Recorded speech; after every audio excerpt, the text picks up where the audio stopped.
gears a little bit here. We're going to talk about diversification in the MCU. That's what I should have called it to begin with. But diversification in the MCU. I don't know what you guys make of it. We're going to start with Max here in just a second, but there's a few ideas stemming from this. And I guess I should just say I am generally positive about the things they've got going on here. I think a lot of them are straight out of either the comics or comic book stories, and I think a lot of what they've done is very positive. There's some people at least that are concerned, so I just want to get where everybody kind of stands on what they're doing so far in regards to Jane Foster coming into Thor. We talked about that last week. Perhaps the A-Force team in Endgame. There's some significant LGBT representation coming in Eternals. Lady Loki is a thing that's at least been rumored, but that one hasn't been confirmed. And there might be a couple other, plot points that you guys may be thinking about, so feel free to bring those up as you want. But where do you stand, Max, on just the overall direction of diversification in the MCU at this point? Well, it kind of jumps around for me. In some ways, obviously, you've got no problems. Jane picking up the hammer. If somebody is worthy, they're able to pick up the hammer. There was never a gender associated with that. So that doesn't seem like a kick in the teeth or anything.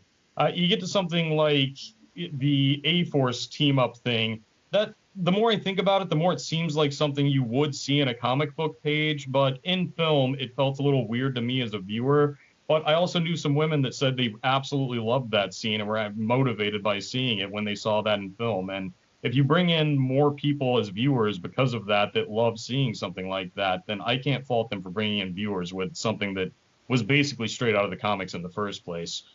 That said, moving on to the female Loki thing was the thing that I have the biggest gripe with out of this situation. When you're a female, you have the advantage of being able to use seduction against men very easily. So when you're a female Loki who's already mischievous and a liar in the first place, there's no reason you wouldn't use seduction. But Marvel already has a seduction female queen, which would be Enchantress. That's part of the Asgardian lineup. So the female Loki thing seems like just a complete waste of a talent. Loki as a female would use seduction. That's just what you would do to manipulate. And why double up on a character like that? It just doesn't make any sense to me. Maybe she's Enchantress. Maybe the whole rumor about her being a female Loki is maybe she's just Enchantress. I'm happy with the Enchantress idea, but female Loki seems redundant or sort of erasive of Enchantress if they're not going to do that. Right. Biz, I know you were interested in some aspects of this topic, at least a little bit. Anything that stands out at you, or that you're either super looking forward to, or kind of questioning a little bit? Any specific things? Well, I'm a little bit concerned, but it all depends on the writing when it comes down to it. Like you can see there is diversity popping up, obviously, for example, with the Lady Loki, Lady Thor, the LGBT aspect in the Eternals, they'll have a gay casting. There's obviously the A-Force, and there's also Shang-Chi, the whole Chinese market possibly, and just more diversity in general. And then there's what's the other one I was thinking of just before? But yeah, it's moving in that direction, but hopefully they don't go too woke with it, where it affects the writing. Is they're trying to spread a message oh, you should do this, you should be that way. So that's all really I'm concerned. But also the thing with in I think it was Endgame.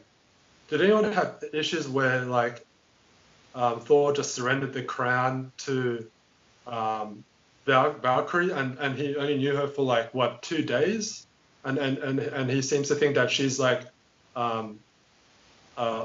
queen material or leadership material. You know what I mean?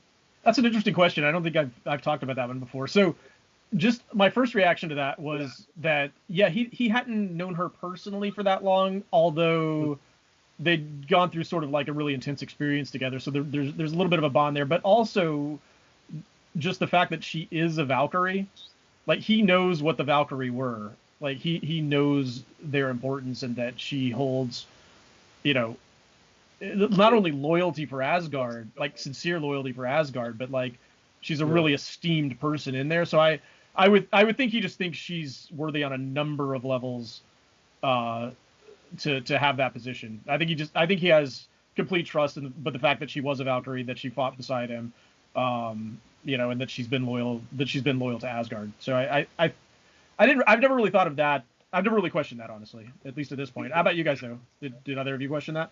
Taylor or Max?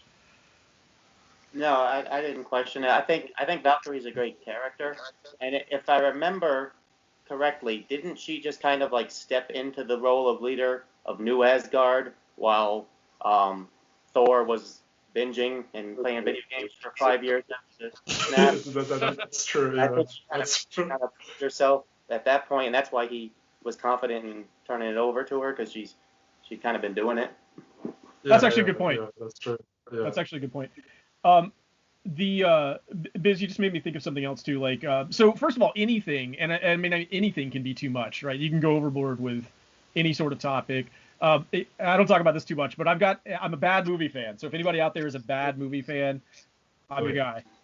Taylor, you like bad movies? Trust me, you have no idea. Yes, I love bad movies. Okay, question. Do you know who Neil Breen is? Neil Breen, that's familiar. Neil Breen. So he makes a series of just you got to watch these films to believe it. I can't describe this, but one of the like long-standing aspects of them, and I wish I had a better example of like films everybody's seen, because I know almost nobody's seen what I'm about to talk about, but he like beats you over the head with topics. In every one of his films, he's got 5 of them. It's always this super heavy-handed message of like, we need to take care of the environment, which is a good message, but he just like sits there and like tells it to you over and over and over and over and over. It's just too much. Even if it's a good message, it's just like so much. Or that like drugs are bad. He'll just like tell you over and over and over like how you shouldn't do drugs, and like he has these terrible characters that are awful with it. And obviously that's a good message, but you can go overboard with anything. So I think the characters they've got coming in are fine. Just in regards to sort of like the A4 scene, it's not a scene that excites me like per se. Like I don't see it. To me, it does. I see that and I'm like, okay. My first thought is, okay, I don't know how all these characters kind of randomly got put together. That's my reaction. But I know, as Max was saying, that there's a lot of people that were like super excited over that scene and super excited at seeing the potential of it. And if that was your reaction, I'm really happy for you. So I think that was cool. But it's just kind of interesting to me, like how people sort of just have different priorities when they watch a film, and certain things may play to you in one way and make you feel one way that it doesn't necessarily make everybody feel. But yeah, I think all that's good unless they get to the point where they're doing the Neil Breen thing and they're just like telling you over and over and over that this is a thing and this is the message we're giving you. Then I think it's fine as long as it's all like natural character progression. I'm cool with it. What do people make of Pepper Potts being in an Iron Woman suit? I think that's been coming for a while. I mean, even back in Iron Man 3, when she, I'm not forgetting what she got. She, she had the extremis, right? So she's played an heroic role before, so that didn't surprise me too much or anything. I don't know about you guys. Anybody else have any thoughts on Pepper? No thoughts on Pepper. I didn't have a problem with Pepper. Sorry. No, you're fine. Yeah, I mean, there was foreshadowing. It's just I thought it was a bit, I don't know, sudden. Like, I know they wanted to make like Endgame and Infinity War like pretty much throw everything like up in the air because like it's like the finale. But I thought, I don't know, just Pepper Potts was like a little bit. It's hard to put it into words for me, but it was like kind of like what the fuck. I mean, like I know there was foreshadowing, but I'm like, really, like Pepper Potts is now in an Iron Woman suit. It's like, okay. I don't know, like, but that's just me. I don't know if you guys do this or not, but so I kind of like fan my own continuity in sometimes. So like when I see him building her a helmet, like in the beginning, my first reaction is that, oh, they've probably been like playing around with armor and she's been testing it out, and he made her own suit before. To me that was probably at a point where she's been playing around with this tech herself a little while, and he was making her own suit as a graduation point. So I just kind of assumed sort of that's what's going on. I don't know if everybody does that or not. Do you guys like write in your own stories sometimes and kind of like go, okay, that must have been? Do you view that as something that's like reading between the lines, that you assume when they show you something like that they're telling you, oh, that this is what's been going on, without actually showing that to you? Or am I the only one that does that? On your point earlier about filling in the gaps, a lot of times you'll see people online trying to play like gotcha, how did they get that or something? But there was a 5-year period in there where they didn't show you what happened. So I always just assume there's a reason they didn't show us him smelting the iron to make her soup, but you can assume that he did it beforehand. Okay, we don't need a movie on that part. Okay, so I always just if there was an opportunity for something to happen, then that's when it happened. Okay, I don't need to have it spoon fed to me in every movie, in every scene, and I see a lot of people complain that way online. Right. As far as the diversification goes, again, just like everyone else said, as long as they don't hammer us over the head with the message, if it's a good story, it's good writing about a superhero who happens to be black or a woman or LGBT, I'm okay with it. I don't like when they take an established iconic hero who has a backstory and an established appearance, and then changes race or gender into something else, his or her race or gender into something else. But the Marvel has plenty of characters who are of different races and genders that they can draw from. And as far as like something like the Eternals, nobody knows who they are anyway, and they're from space, so they can be any color or any race or gender. So it's not as important then as opposed to like a Peter Parker or a Captain America, changing them randomly. But again, as long as they're not, they don't force in scenes of, Black Panther being pulled over by the cops for being black, or being followed around in a grocery store by security, or some, other nonsense like that, then I don't have a problem with it. As long as it's a superhero being a superhero, I don't care what color, race, gender, creed they are. You know what? So you just made me think of this, because I should have thought of this one before.